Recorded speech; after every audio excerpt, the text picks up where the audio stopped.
Shalom Bapak Ibu Saudara yang kasih Tuhan. Sekali lagi shalom. Saya ingin lihat tangan yang bersuka cita pagi hari ini. Haleluya, berikan tepuk tangan yang meriah bagi Tuhan. Kita percaya bahwa Tuhan Yesus adalah penolong kita saudara.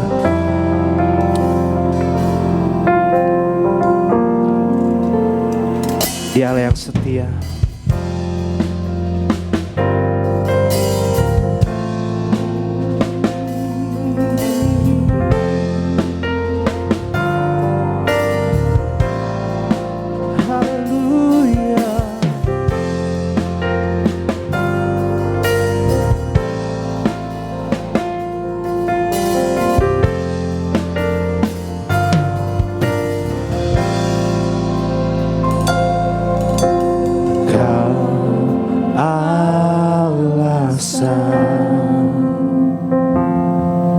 Di dalam hidupku untuk berserah penuh kepadamu.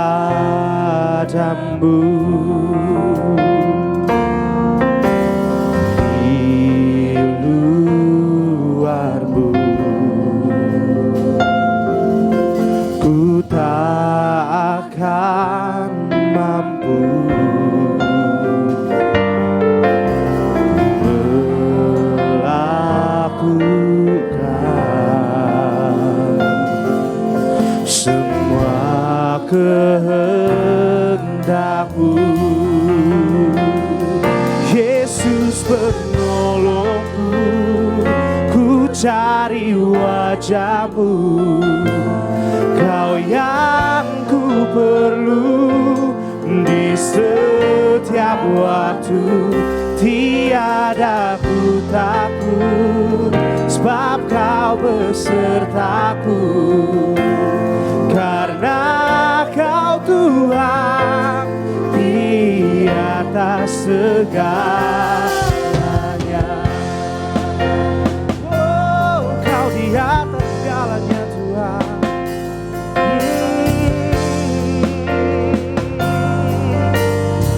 Katakan meski harus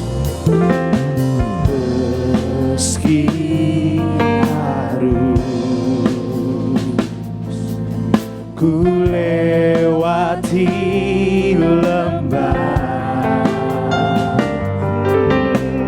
namun Engkau tak lepaskan aku, tak lepaskan aku.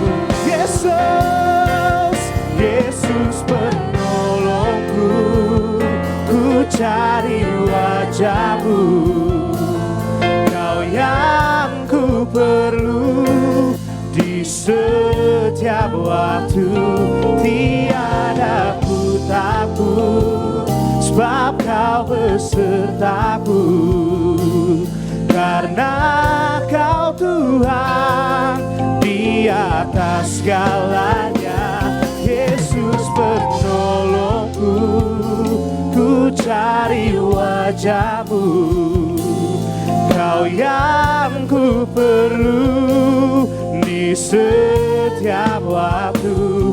Tiada ku takut, sebab Kau besertaku, karena Kau Tuhan di atas segalanya.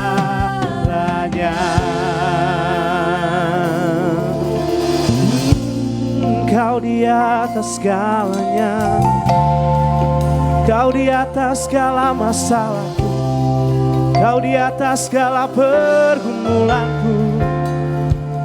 Oh, Kau Allah yang setia, Kau Allah yang setia. Haleluya.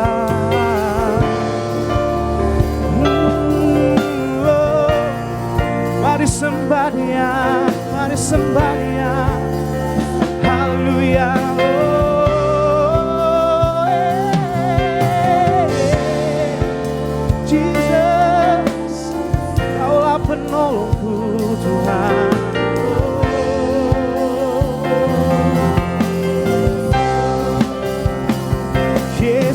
penolongku, ku cari wajah-Mu. Kau yang ku perlu di setiap waktu. Tiada ku takut, sebab Kau besertaku. Karena Kau Tuhan di atas segalanya, Yesus penolong. Saya undang semua untuk bangkit berdiri, kita sembah Dia lebih lagi. Oh, Kau yang ku perlu di setiap waktu. Tiada ku takut, sebab Kau besertaku. Karena Kau Tuhan di atas segalanya, Yesus penolongku. Oh, ku cari wajah-Mu. Kau yang ku perlu di setiap waktu. Tiada ku takut, sebab Kau besertaku. Karena Kau Tuhan di atas segalanya. Karena Kau Tuhan di atas segalanya. Oh, karena Kau Tuhan di atas segalanya.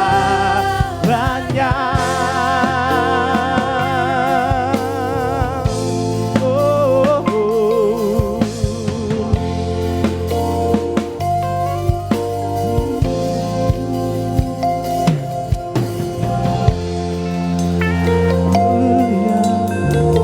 Kau di atas segalanya.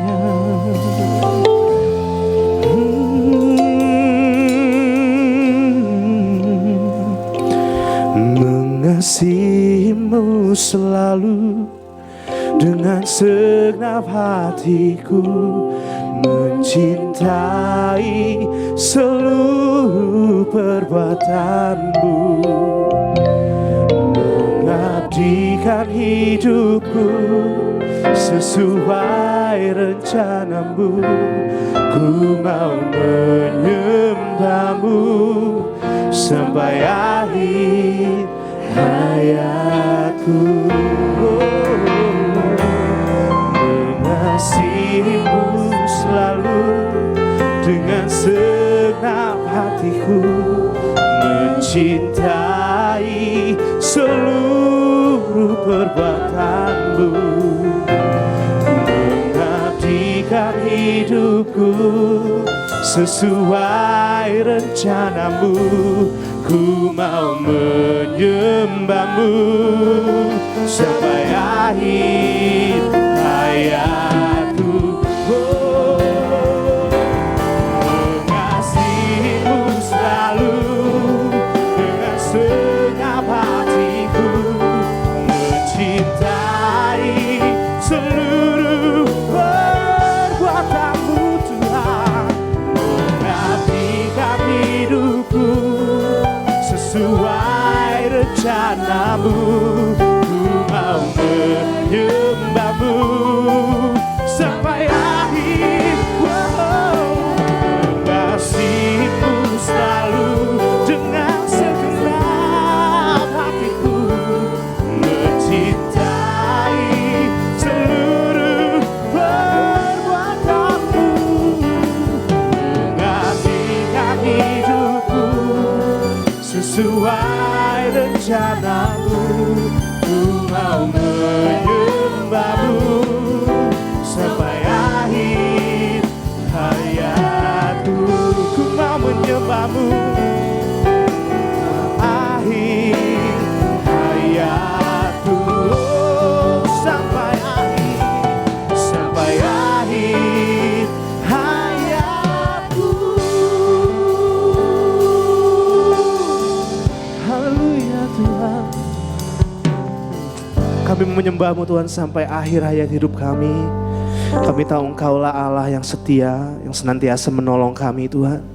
Kalau pagi hari ini kami datang Tuhan dengan segala beban persoalan, kami tahu tangan-Mu terbuka Tuhan. Kau menerima kami apa adanya Tuhan pagi hari ini. Kami mau datang Tuhan dalam dekapan-Mu Tuhan, tenggelam dalam hadirat-Mu Tuhan. Kami tahu hanya Engkau Yesus yang membawa kami kepada ketenangan dan kedamaian yang sejati. Terima kasih Tuhan Engkau yang beracara dalam ibadah kami hari ini Tuhan. Segala roh-roh yang bukan daripada-Mu Tuhan kami mau usir, kami patahkan di dalam nama Yesus. Hanya Engkau yang memberikan sukacita, damai sejahtera buat setiap kami pagi hari ini Tuhan. Setiap yang terbelenggu Tuhan, yang kami mempunyai masalah Tuhan, yang mungkin secara nalar kami, secara logika kami tidak dapat menanganinya Tuhan. Tapi Engkau Tuhan yang memberikan kekuatan Tuhan, dan berjalan senantiasa setia bersama-sama dengan kami. Terima kasih Tuhan. Kami juga Tuhan berdoa Tuhan untuk kami yang sakit Tuhan. Kami yang datang Tuhan membawa Tuhan segenap penyakit Tuhan yang mungkin mustahil sembuh. Tapi kami percaya Engkau Allah yang sanggup menyembuhkan Tuhan. Kau dokter di atas segala dokter Tuhan. Terima kasih Tuhan. Kami memuji-Mu lebih lagi Tuhan. Bertahtalah dalam segala pujian penyembahan kami. Di dalam nama Tuhan Yesus, setiap kita yang lebih lagi memuji Tuhan, katakan amin. Haleluya, berikan tepuk tangan yang meriah bagi Tuhan. Come on. Woo. Kita siap memuji Tuhan. Amin.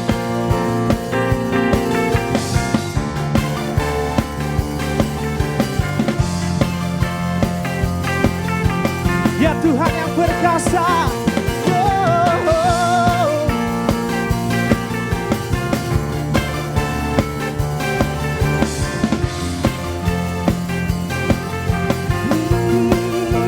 Katakan, Kau Tuhan yang berkuasa, sanggup bangkitkan pengharapanku, jiwaku kan bersorak, ku kan nyatakan Kau dahsyat, dahsyat Kau Tuhan. Oh, bertahtalah atasku, ku mau hidup bagimu. Oh, Tuhan Kau perkasa, setia selamanya, bangkit rohku dan imanku. Tuhan Kau perkasa, percaya selamanya, kehendak-Mu sempurna bagiku. Woo!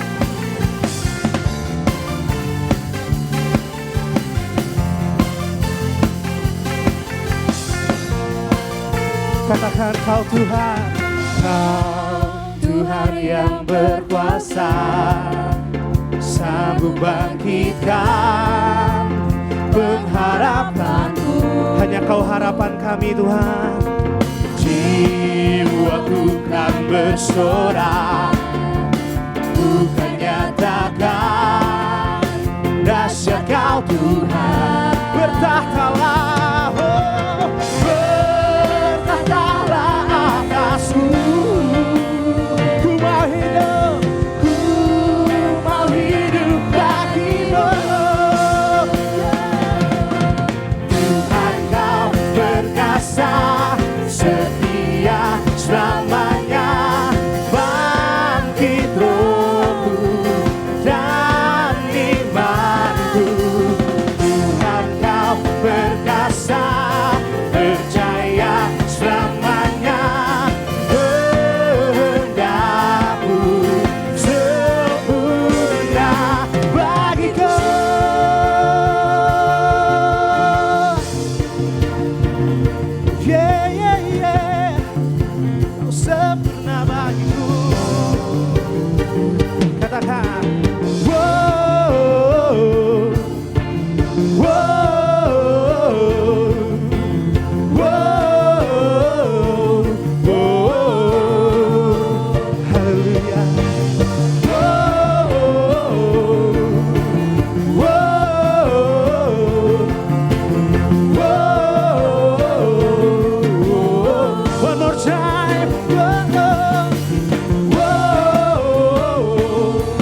selamanya. Bangkit rohku dan imanku, Tuhan kau perkasa, percaya selamanya. Kehendakmu sempurna, Tuhan kau perkasa, setia selamanya. Bangkit rohku dan iman, Tuhan kau perkasa, percaya selamanya. Kehendakmu sempurna bagiku.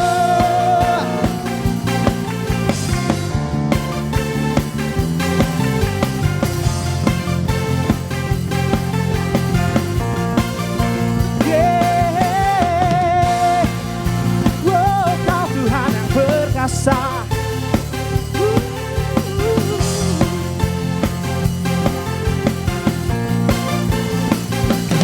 Yang percaya dia perkasa, berikan tepuk tangan yang meriah bagi Tuhan. Come on, lebih lagi.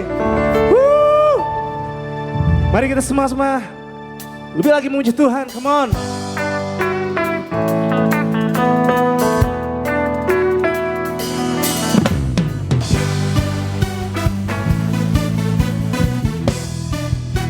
Yeah, yeah.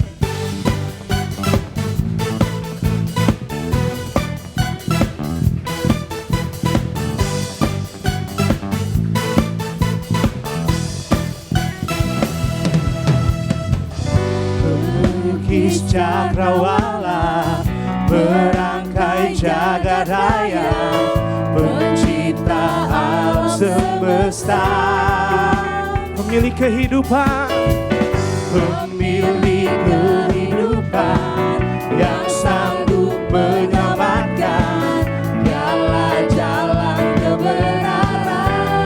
Kami rindukan kuasa lawatanmu, kebangkitan pasti terjadi. Come on! Oh, oh, oh. Datanglah dan bertata, kuat dan berkuasa, saat hati bersatu, menaikkan pujian, belenggu dipatahkan, mujizat dinyatakan. Katakan, Lady Zaga. Woo!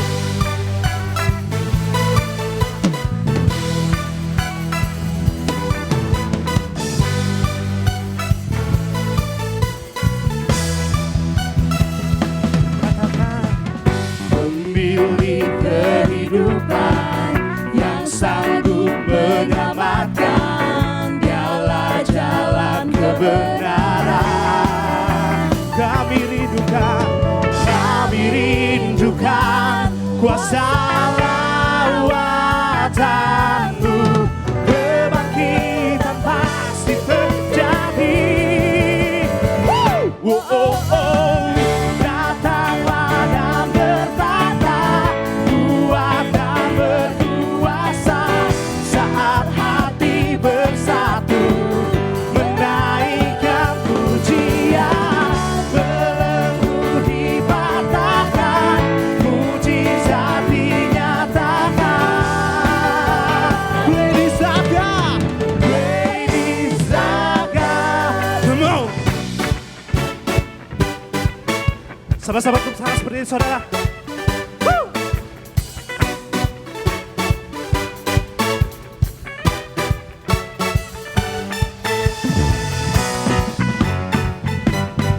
Woo! Yeah, yeah. Oh, oh.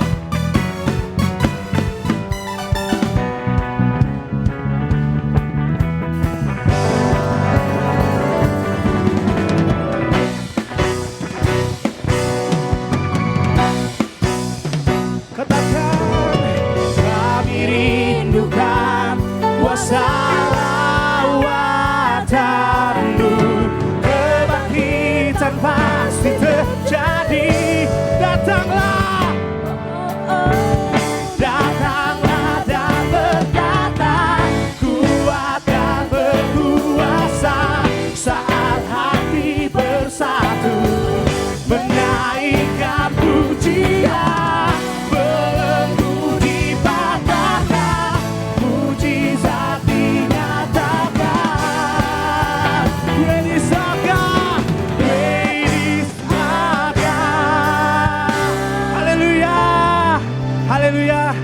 Mari saudara duduk kembali. Great is our God. Kau Tuhan yang perkasa, Tuhan. Ketika kami menaikkan pujian kami, Tuhan, Engkau bertahta atas pujian kami. Mujizat terjadi, Tuhan. Kuasa Tuhan dinyatakan, lawatan Tuhan boleh kami rasakan, Tuhan, pagi hari ini. Haleluya. Roh Kudus, Kau hadir tempat ini, Tuhan. Kuasai segenap hati dan pikiran kami, sehingga kami boleh memberikan yang terbaik, Tuhan.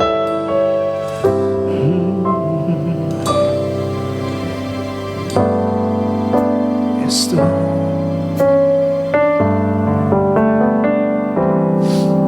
Bila hati terasa berat, tak seorang pun mengerti bebanku. Ku tanya Yesus, apa yang harus ku buat? Mari datang, Dia berfirman, mari datanglah. Dia selalu pedulikan aku. Ku datang Yesus, Dia pikul segala bebanku. Sujud di altarnya, ku bawa hidupku. Ku terima anugerahnya, Dia ampuniku dan bebaskanku. Dia ubah hidupku, baharui hatiku. Sesuatu terjadi saat datang di altarnya. Mari saudara kita datang di altar Tuhan. Come on. Bila hati terasa berat, tak seorang pun mengerti beban kami, Tuhan.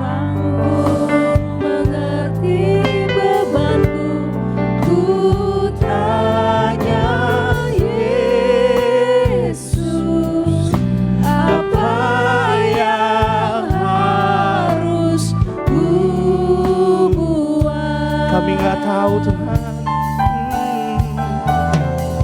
Dia berfirman, mari datanglah. Mari kita datang, mari kita datang.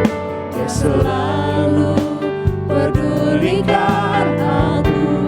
Ku datang Yesus, Dia pikul segala bebanku. Sujud di altarnya,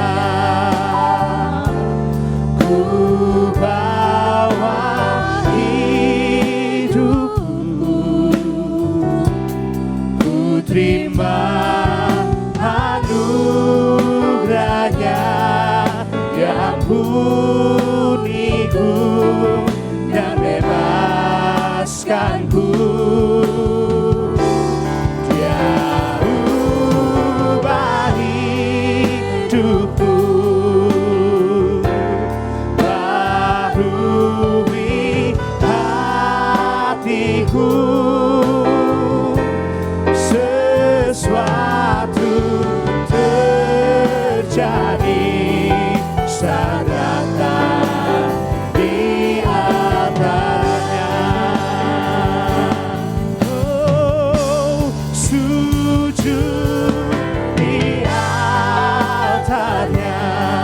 ku datang bersujud, ku bawa. Ini segenap hidup kami Tuhan. Ku terima anugerah-Nya, ampuniku dan bebaskanku. Kau ubah hidupku, baharui hatiku. Sesuatu terjadi saat datang di altarnya. Saya undang semua untuk bangkit berdiri, kita beri lagi. Sujud di altarnya. Oh, ku bawa hidupku, ku terima anugerah-Nya, ampuniku dan bebaskanku. Kau ubah hidupku, baharui hatiku, baharui hatiku.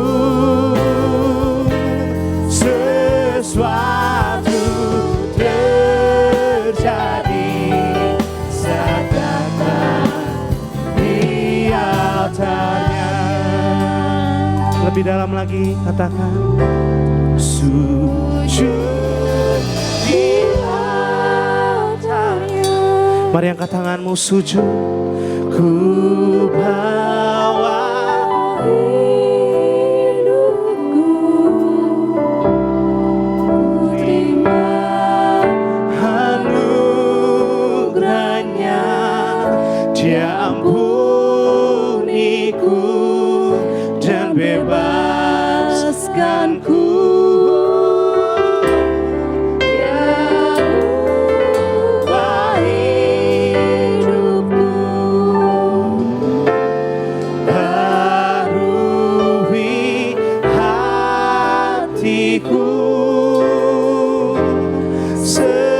Sesuatu terjadi saat datang di altarnya.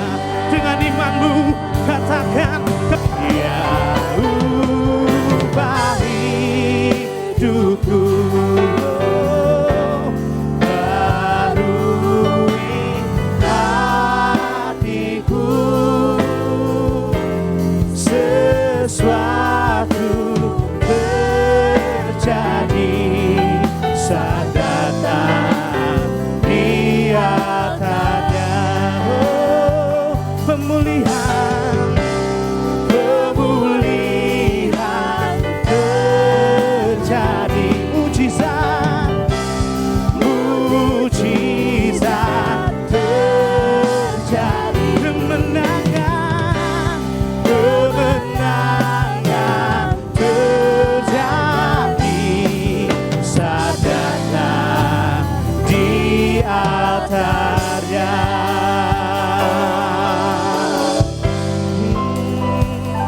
Yes Tuhan, kami tahu Tuhan, jika kami datang, Kau memberikan kami kemenangan, Kau memberikan kami kelepasan Tuhan.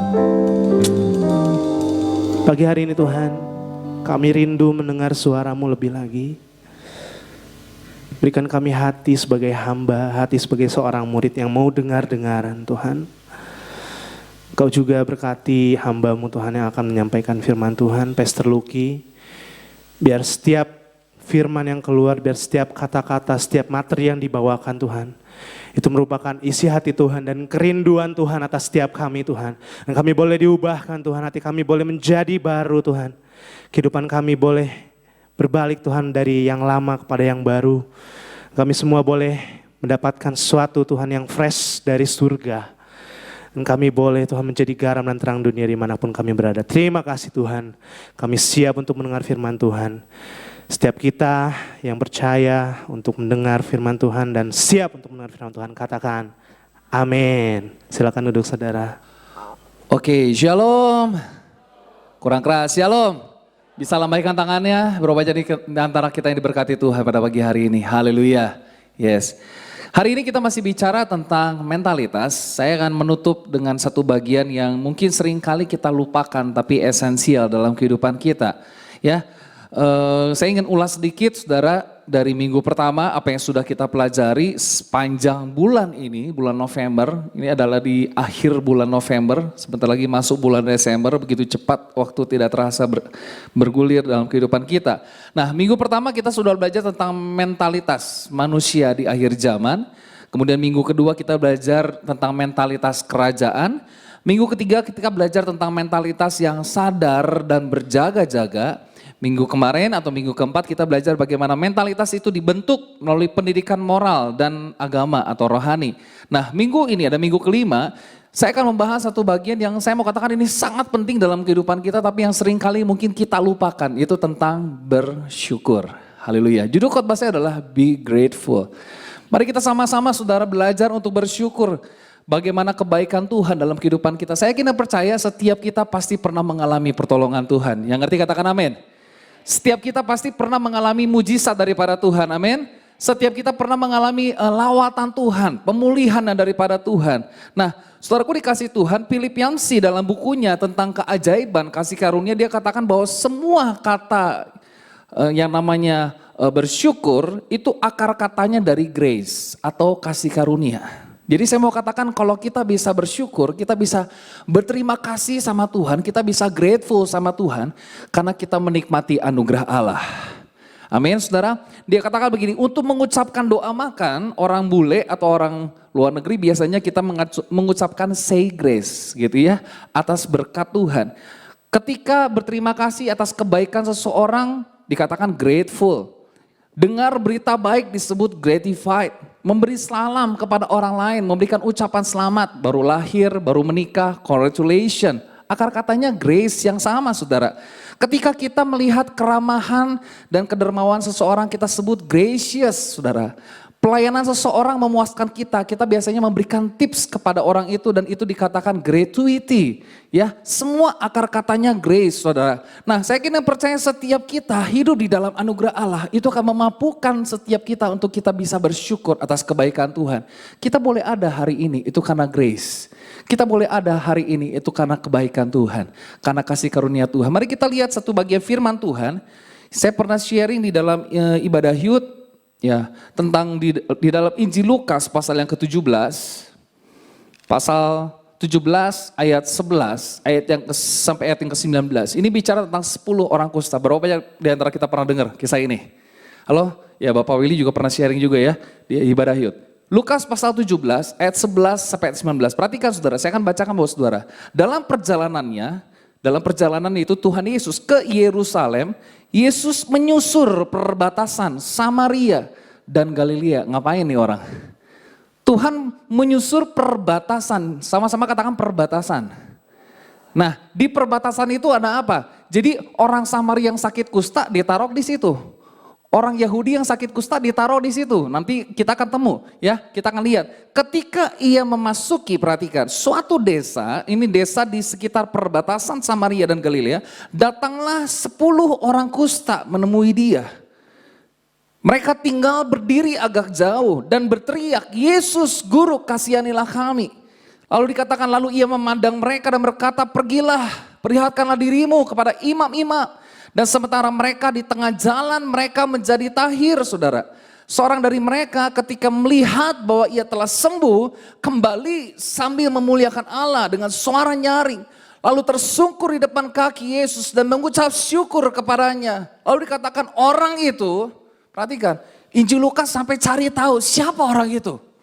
Mungkin tidak dicatat di dalam Alkitab namanya, tapi identitasnya asal usulnya diketahui. Firman Tuhan katakan orang itu adalah seorang Samaria. Perhatikan saudara.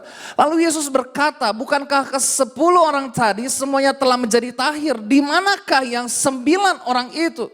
Tidak adakah di antara mereka yang kembali untuk memuliakan Allah selain daripada orang asing ini? Lalu ia berkata kepada orang itu, berdirilah dan pergilah, imanmu telah menyelamatkan engkau saudara. Perhatikan baik-baik Bapak Ibu Saudara kasih Tuhan. Ada kisah, ada 10 orang kusta.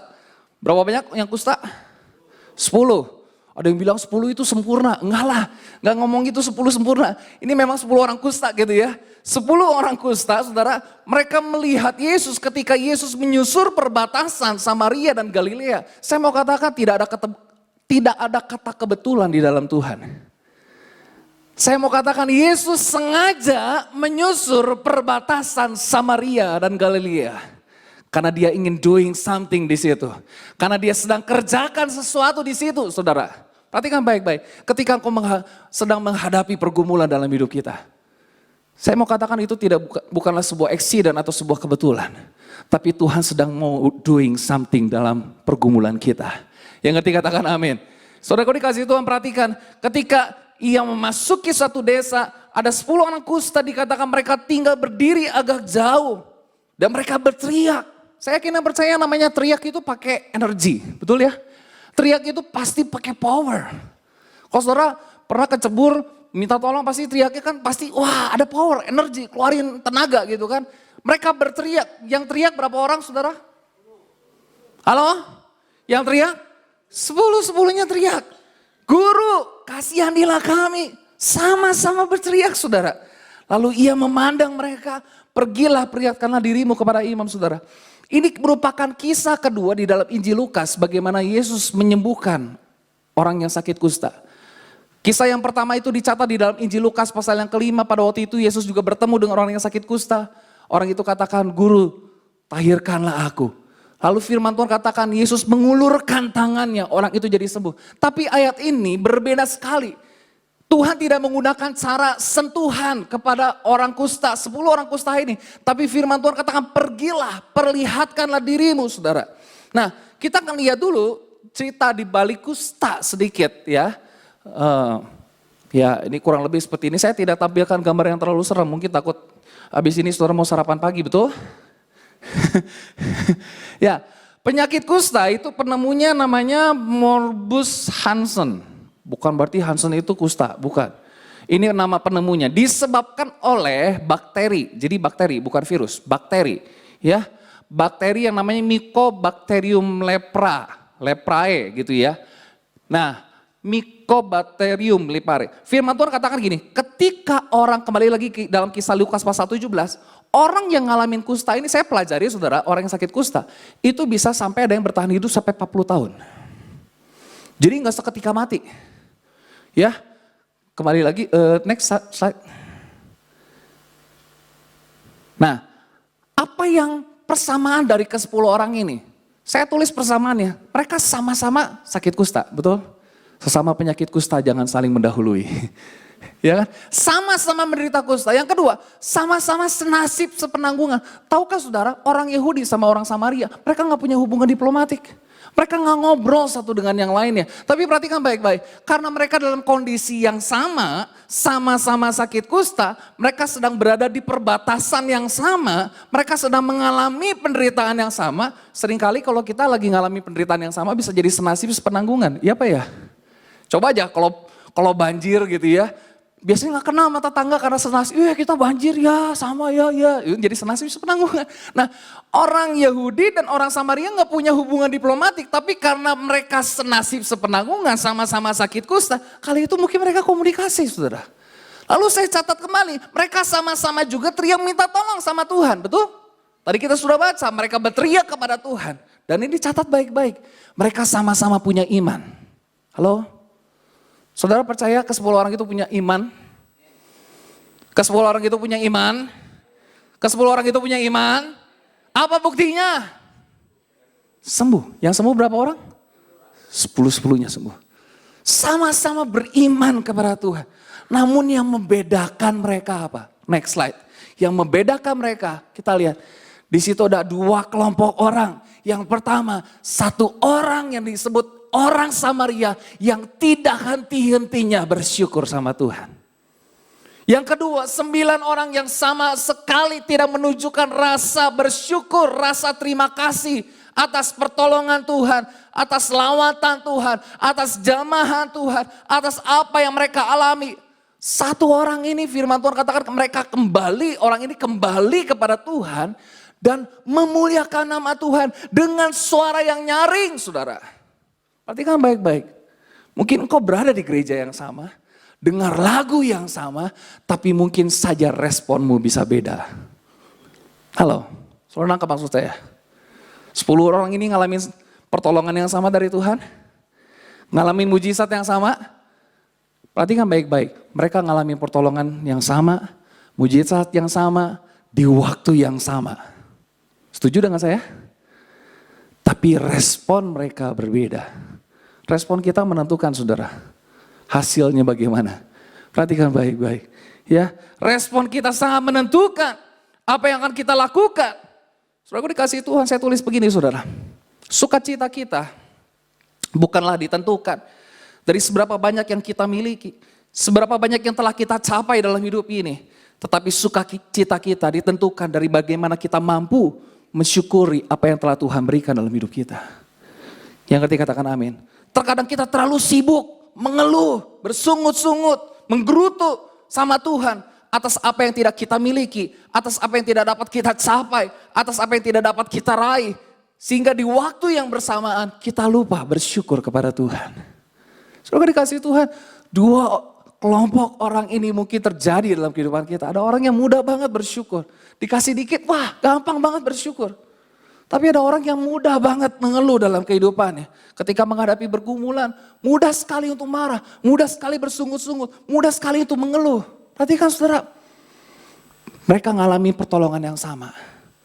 Mujizat yang sama, di waktu yang sama. Tapi respon mereka sangat-sangat berbeda.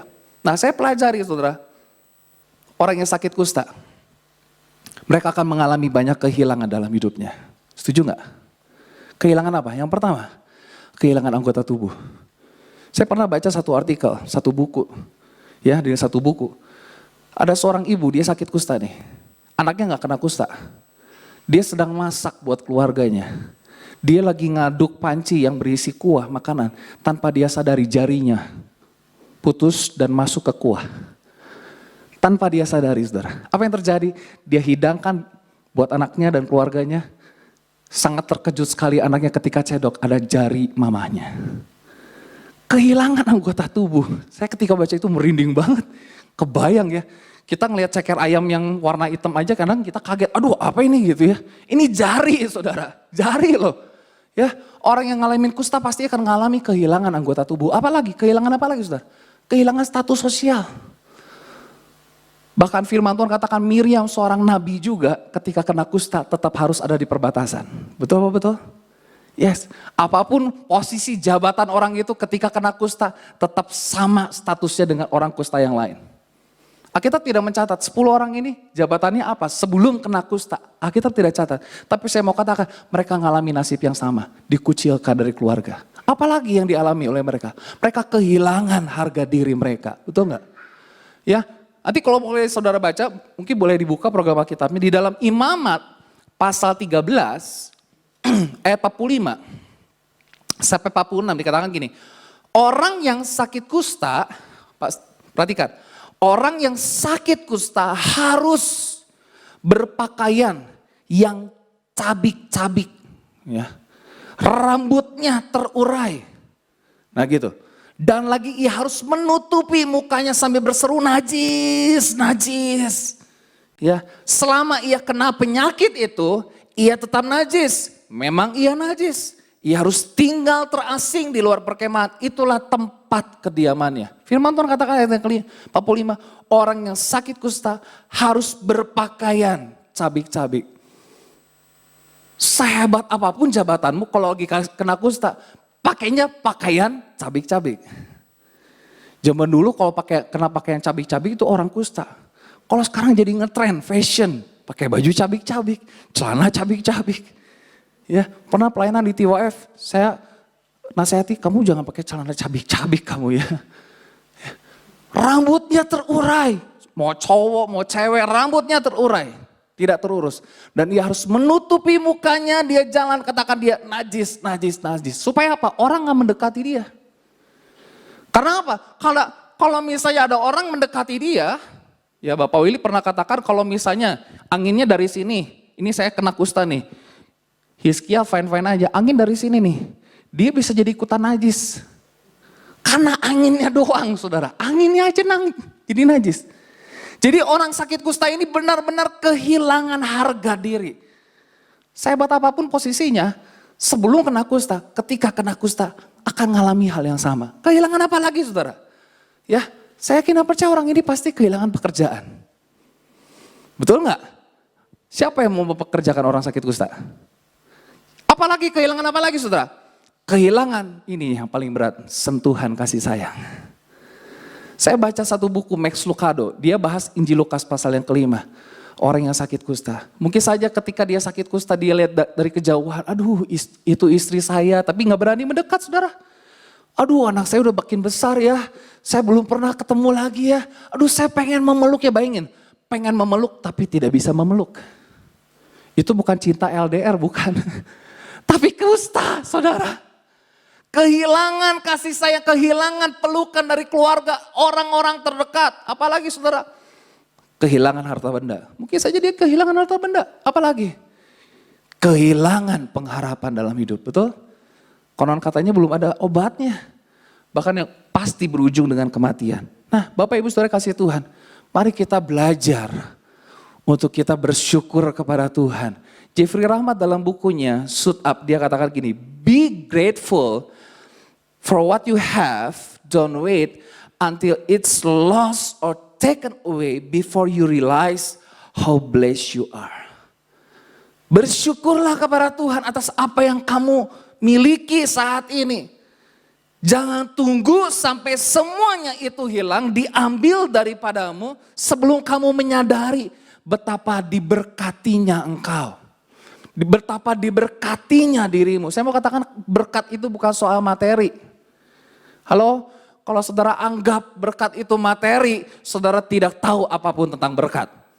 Berkat bukan sekedar materi, kesehatan berkat, keluarga berkat, pernikahan harmonis berkat saudara, hubungan orang tua dengan anak berkat.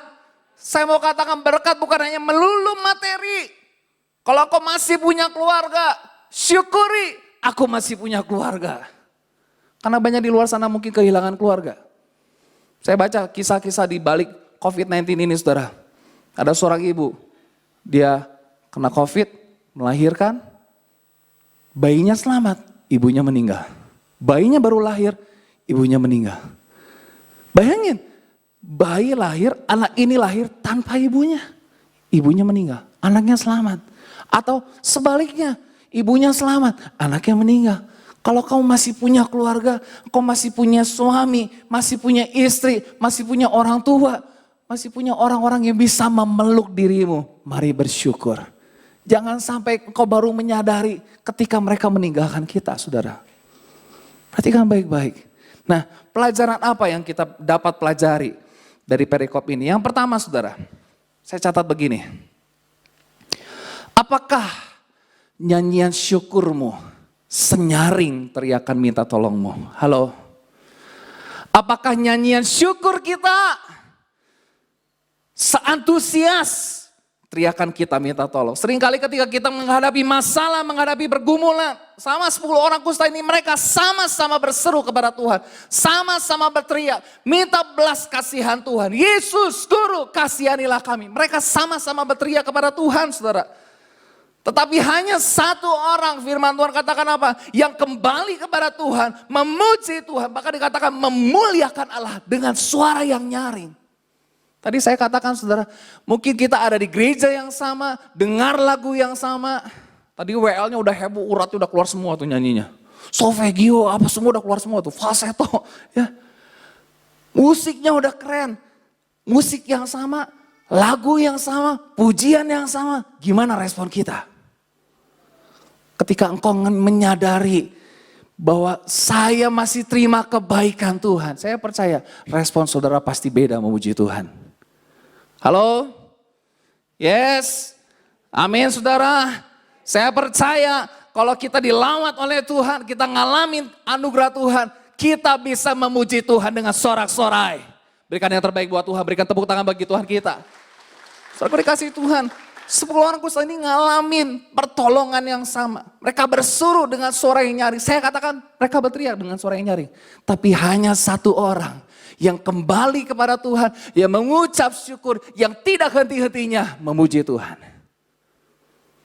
Kurang lebih 3 minggu yang lalu Bu Ica bilang apa? Saya terkadang heran melihat orang Kristen merespon dalam memuji dan menyembah Tuhan. Saya ngalamin bagaimana Tuhan angkat saya dari kegelapan kepada terang yang ajaib. Mungkin orang yang memuji Tuhan yang biasa-biasa aja, mungkin dulu hidupnya gak gelap-gelap amat, remang-remang katanya gitu.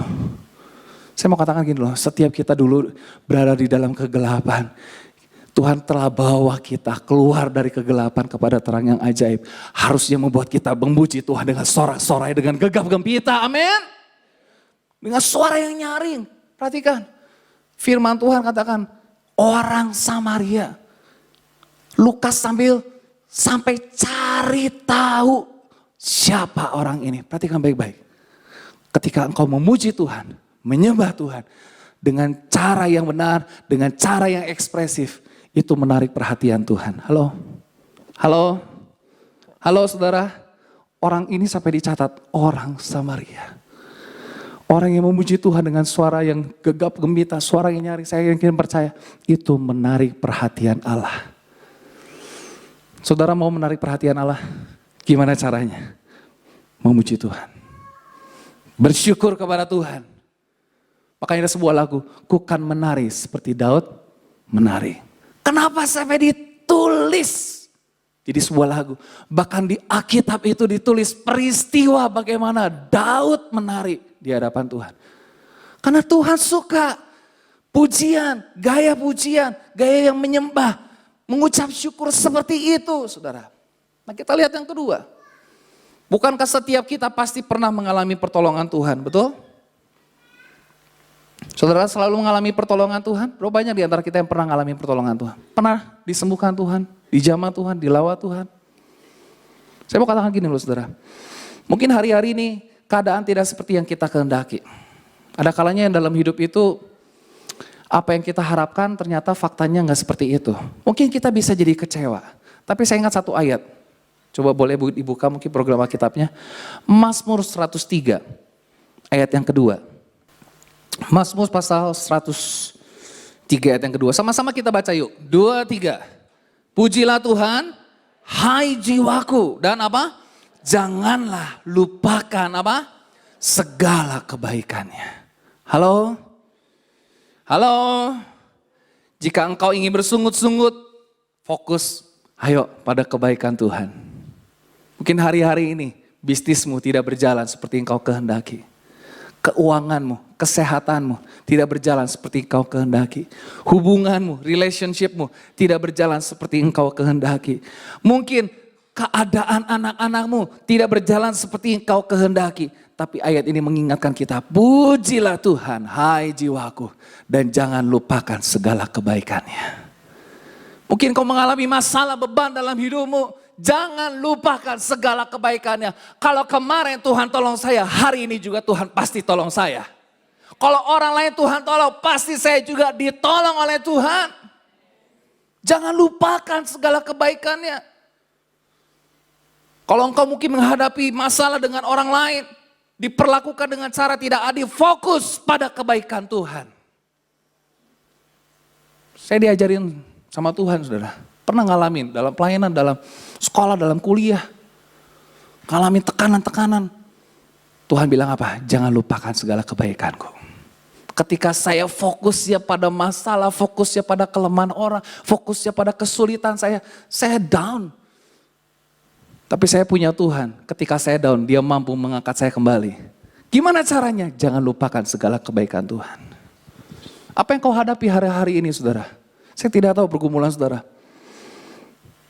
Mungkin banyak hal yang tidak berjalan sesuai dengan rencana saudara. Di tahun ini masa pandemi banyak orang, wah bisnisnya berubah. Mau nikah jadi berubah tanggalnya mungkin gitu ya. Tidak seperti yang diharapkan. Tapi tetap pujilah Tuhan hai jiwaku. Jangan lupakan segala kebaikannya.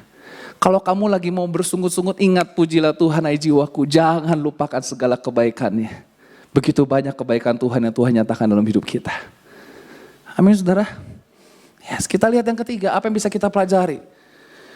Apakah engkau menyadari, ini saya pakai foto anak saya ya. Apakah saudara dan saya menyadari bahwa hidup kita hanya karena anugerah Allah? Satu orang kusta yang datang kembali kepada Yesus, dia sadar betul. Dia bukan orang Yahudi, dia orang Samaria, dikatakan dia orang asing, kata firman Tuhan. Dia sadar dirinya gak layak terima anugerah. Bukan orang Yahudi, bukan biji matanya Tuhan. Dia tahu betul. Tapi dia sadar bahwa ketika dia mengalami pertolongan Tuhan, ketika dia disembuhkan Tuhan, dia tahu saudara, itu anugerah Allah. Hidupnya karena anugerah Allah. Ketika Tuhan menyembuhkan dirinya, bukan hanya penyakitnya yang disembuhkan, tapi juga Tuhan bangkitkan pengharapannya. Saudara dikasih Tuhan, setiap kita boleh ada hingga saat ini karena anugerah Allah yang menyertai kita. Saya baca postingan dari rekan saya, pendeta Billy Graham.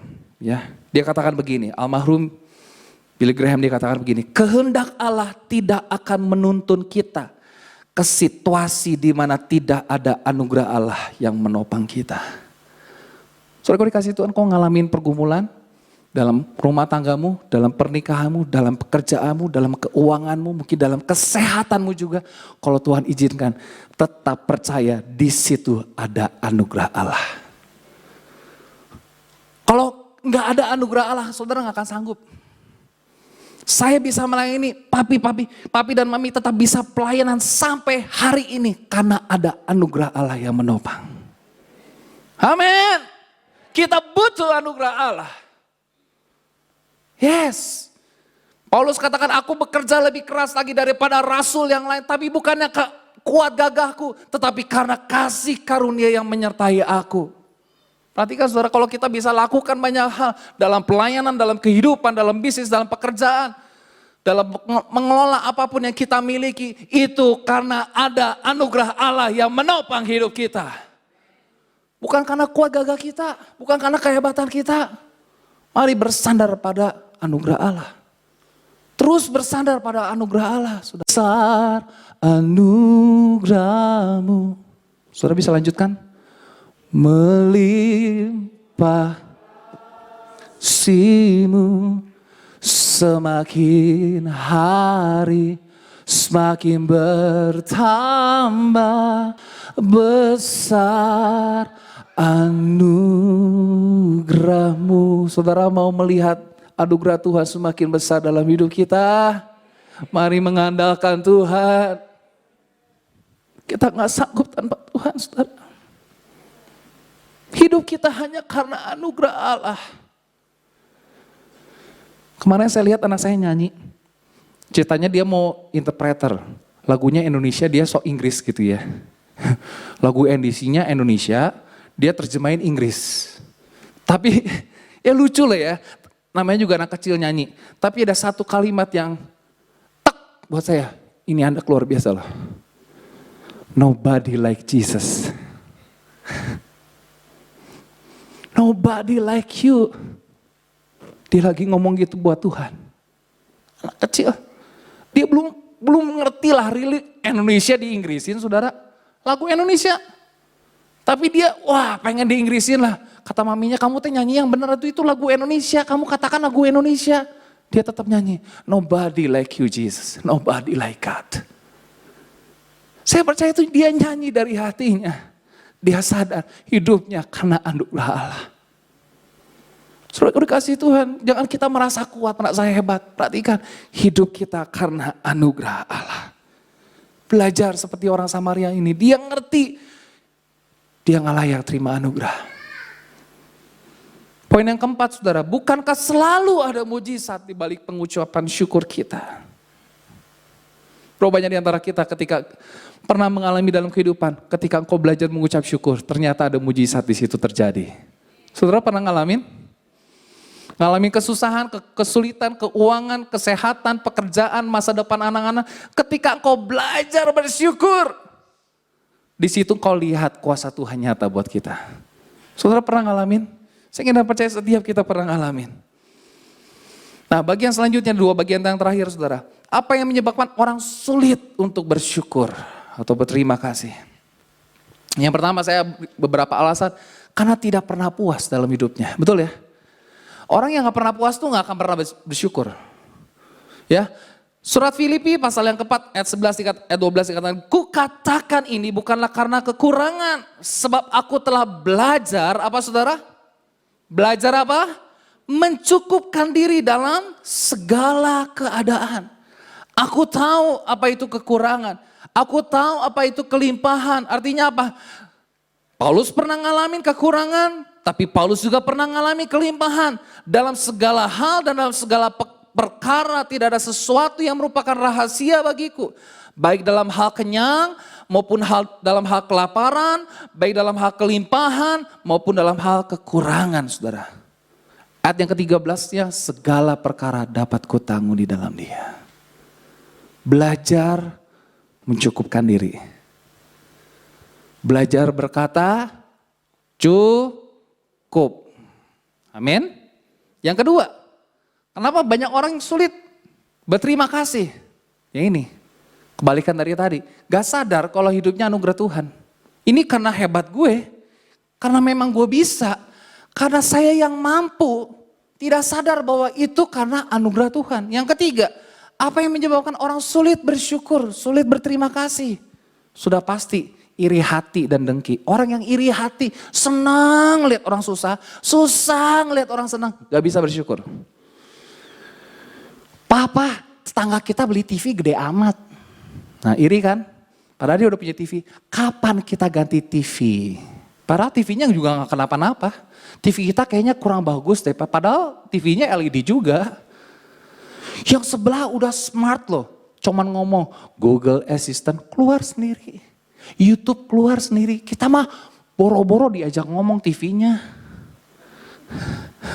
Halo, Papa, tetangga sebelah sana baru beli mobil baru.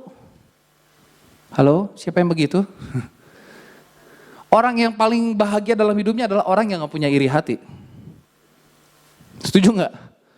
Lihat orang punya mobil lebih bagus, oh gak apa-apa. Oh it's okay, fine aja, gue juga cukup.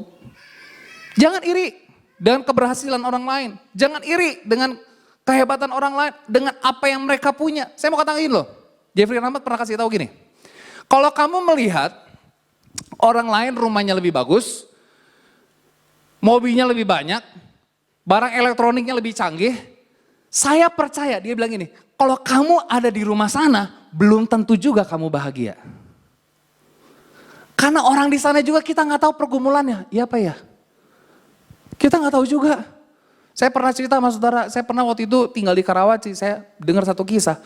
Si bapak ini kaya banget, tapi apa? Dia punya 3 anaknya, semua di luar negeri, nggak mau pulang ke Indonesia.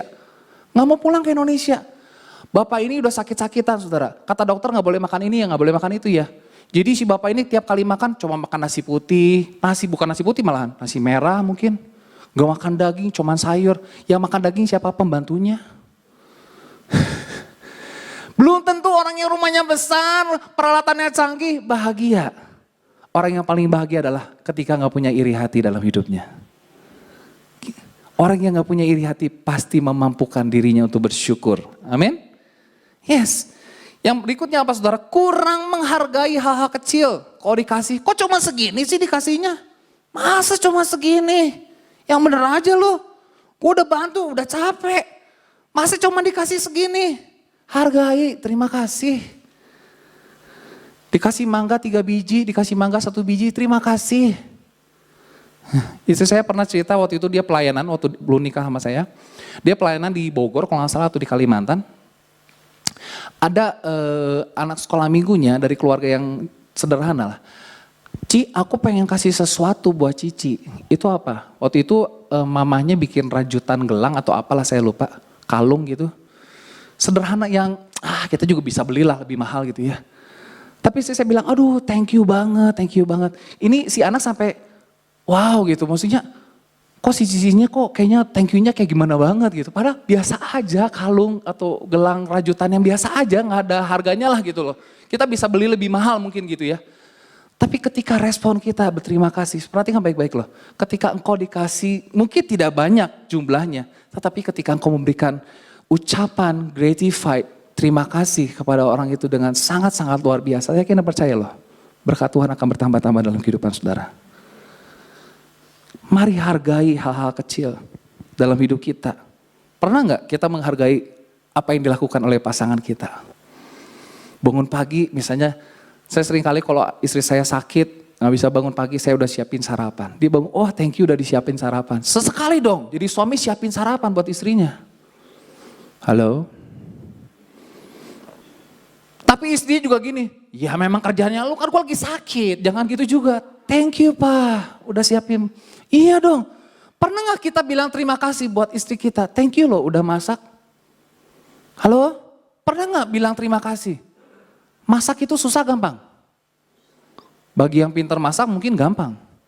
Bagi yang baru belajar masak? Susah gampang. Mungkin pertama kali belajar bikin sayur asem rasanya kayak kolak, ya udah gak apa-apa terima kasih. Ini tes sayur asem atau kolak ya? Ya, dibilang kolak tapi ada walu, dibilang sayur asem tapi manis. Ya, belajar terima kasih. Hal kecil, hargai hal-hal kecil. Hargai apapun yang dilakukan. Apalagi saudara, apa yang menyebabkan orang sulit untuk berterima kasih. Memegang prinsip hidup, take it for granted. Yang tadi dulu, masih poin yang kelima sebelumnya. Halo. Pegang prinsip, take it for granted. Oh enggak ada ya, saya enggak masukin ya. Prinsip ini artinya apa? Kayak orang yang 9 orang sakit kusta ini mereka adalah orang Yahudi. Aku kan orang Yahudi, aku biji mata Tuhan. Aku layak dong disembuhkan. Memang sepatutnya Tuhan menyembuhkan saya. Mungkin seringkali kita jadi jemaat Tuhan gitu. Sudah sepatutnya dong gereja tolong saya. Sudah sepatutnya dong Bapak Gembala tolong saya. Sudah sepatutnya dong diaken tolong saya. Pernah gak bilang? Terima kasih buat apa yang kau kerjakan. Terima kasih apa yang buat kamu lakukan. Kalau orang bilang gitu sama pasangannya, sama gereja, sama Tuhan. Saya kira percaya sama Tuhan juga bakal begitu. Sudah sepatutnya Tuhan tolong saya. Tuhan saya sudah lakukan ini, Tuhan saya sudah lakukan itu. Sudah sepatutnya saya ditolong Tuhan. No. Hidup kita karena anugerah Allah. Amin. Saya minta pemain musik. Bagian terakhir saudara. Tanda-tandanya orang yang hidup penuh dengan ucapan syukur. Ekspresif dalam memuji Tuhan. Betul? Tadi saya sudah katakan. Antusias beribadah. Saudara masih antusias beribadah? Ya, di sana, di luar sana, di kota-kota yang besar mungkin masih banyak yang belum bisa beribadah seperti kita onsite. Yang ketiga, menghargai berkat Tuhan. Nah ini, saya mau mengingatkan setiap kita. Jangan suka buang-buang berkat Tuhan. Ada sebuah kisah di dalam Yohanes pasalnya ke-6, saya tidak akan bacakan semuanya. Hanya 2 ayat saja saudara. Ini kisah di mana Tuhan menyatakan mujizatnya, memberi makan 5.000 orang laki-laki dengan 5 roti dan 2 ikan. Firman Tuhan katakan begini, dan setelah mereka kenyang, ia yaitu Yesus berkata kepada murid-muridnya, kumpulkanlah, perhatikan, potongan-potongan yang lebih supaya tidak ada yang terbuang. Maka mereka pun mengumpulkannya dan mengisi 12 bakul penuh dengan potongan-potongan dari kelima roti jelai yang lebih setelah orang makan. Perhatikan baik-baik. Tuhan mengajarkan kepada umatnya supaya apa? Jangan buang-buang makanan. Ini satu value yang ditetapkan oleh papi mami saya. Kamu gak boleh buang-buang makanan. Makanya saudara perhatikan, kalau saya makan tidak ada satu butir nasi tertinggal di piring. Pasti habis. Saking habisnya tinggal jilat masukin piring lagi. Tepat rak piring, bersih. Saking bersihnya. Saya mau cerita sedikit. Tanggal 7 November kemarin, cici saya menikah. Istri saya bikin minuman welcome drink itu 483 botol. Ada beberapa teman yang bantu nutupin. Ada yang sudah sepele deh gitu ya. Ada yang sengaja beri sarung tangan saudara buat nutup botol gitu ya. 483 botol. Tapi sangat sedih sekali. Saya melihat masih banyak orang yang buang-buang minuman. Cuma sekali 2 kali teguk taruh. Sekali 2 kali teguk taruh. Saya lihat ke bawah. Itu banyak botol-botol yang masih 3/4 terisi saudara. Dibuang begitu saja. Halo. Istri saya bilang ini, aduh sedih banget ya. Gue udah capek-capek bikin. Kalau lu gak suka gak usah ngambil deh. Kalau ngerasa gak bakal bisa habis sekali minum, bawa deh, jangan ditinggalkan. Baik, masih banyak botol-botol terisi 3/4 saudara. Dibuang-buang. Perhatikan, kita jangan buang-buang berkat Tuhan. Yang ketiga katakan amin. Kalau engkau masih bisa makan hari ini, bersyukur. Di luar sana masih banyak orang yang kesulitan gak bisa makan enak. Kita diajarkan, diingatkan kembali. Orang yang bersyukur dalam hidupnya, dia tidak suka buang-buang berkat Tuhan. Kalau engkau berkelimpahan hari-hari ini, bagikan kepada orang lain. Supaya yang berkekurangan, mereka juga menikmati berkat Tuhan. Kalau engkau sekarang mungkin mengalami kekurangan, tetap bersyukur. Tuhan pasti cukupi hidupmu. Belajar, jangan buang-buang makanan. Bilang kanan kirimu, jangan suka buang-buang makanan. Saya kena percaya orang yang suka buang-buang makanan, dia tidak pernah menghargai berkat Tuhan. Dan mungkin saja dia tidak dididik oleh orang tuanya. Halo saudara, sebagai orang tua harus didik anakmu. Supaya apa? Mereka menghargai berkat Tuhan. Amin. Halo, yang teman-teman yang bekerja di luar sana yang mungkin susah hari-hari ini untuk mendapat penghasilan. Mungkin upahmu upah harian. Yuk sama-sama kita belajar bersyukur. Jangan buang-buang berkat Tuhan. 2 bagian yang terakhir saudara. Tidak mudah untuk iri hati. Selalu belajar mencukupkan diri. Dan fokus pada sang pemberi, bukan pada diri sendiri. Ayat yang terakhir, saya tutup dengan Mazmur 106 ayat yang ke-1 dikatakan. Haleluya, bersyukurlah kepada Tuhan. Sebab, apa saudara? Ia baik. Bahwasannya untuk selama-lamanya kasih setianya. Sama-sama kita baca ayat ini, 2, 3. Haleluya, bersyukurlah kepada Tuhan. Sebab ia baik. Bahwasannya apa? Untuk selama-lamanya kasih setianya. Mari kita bersyukur kepada Tuhan. Berikan kemuliaan bagi Tuhan kita. Haleluya Yesus. Sehingga kesakitan tidak menimpa aku. Bapa di sorga, kami bersyukur, berterima kasih kepada Tuhan. Kalau Tuhan sudah memberkati seluruh rangkaian acara daripada kami, dari awal, pertengahan sampai pada yang berkati puji-pujian, memberkati firman Tuhan, berkati Tuhan sudah memberikan persembahan hujan-Mu, baik untuk kas, baik untuk perpuluhan, Tuhan akan balas dengan berlimpah-limpah. Terima kasih Tuhan, berkati saudara kami yang sudah melayani, baik sebagai worship leader, singer, pemain musik, petugas kolektan, bahkan kami semua yang hadir, bahkan Pastor Luki yang sudah menyampaikan firman Tuhan. Biarlah Tuhan serahkan pakai lebih jauh. Bila kebenaran firman Tuhan boleh kami dengar dengan baik, kami boleh berubah, boleh belajar terus bersyukur, tidak suka iri, tidak suka bersungut-sungut atau marungut-rungut, tapi bila kami boleh belajar untuk mengucap syukur untuk apa yang Tuhan sudah kerjakan dalam kehidupan kami, memberkati kegiatan sepekan, demikian juga rencana-rencana kegiatan Natal, baik untuk anak TKTF, TIWAF, umum, dan lain sebagainya. Kami serahkan dalam tangan-Mu, agar Tuhan sendiri akan menyertai dan memberkati. Terima kasih Tuhan, terima kasih Bapa. Tadahkan tangan-Mu, terima berkat pada Tuhan. Tuhan memberkati engkau dan melindungi engkau. Tuhan engkau dengan wajahnya dan memberi engkau kasih karunia. Tuhan menghadapkan wajahnya kepadamu dan memberi engkau damai sejahtera. Kiranya segala berkat jasmani, berkat rohani dan berkat materi, berkat dia datang dari Allah Bapa. Kasih sayang daripada Tuhan Yesus, persekutuan dengan Roh Kudus menyertai saudara mulai pagi hari ini sampai Tuhan Yesus datang kembali. Di dalam nama Tuhan Yesus kami berdoa dan bersyukur.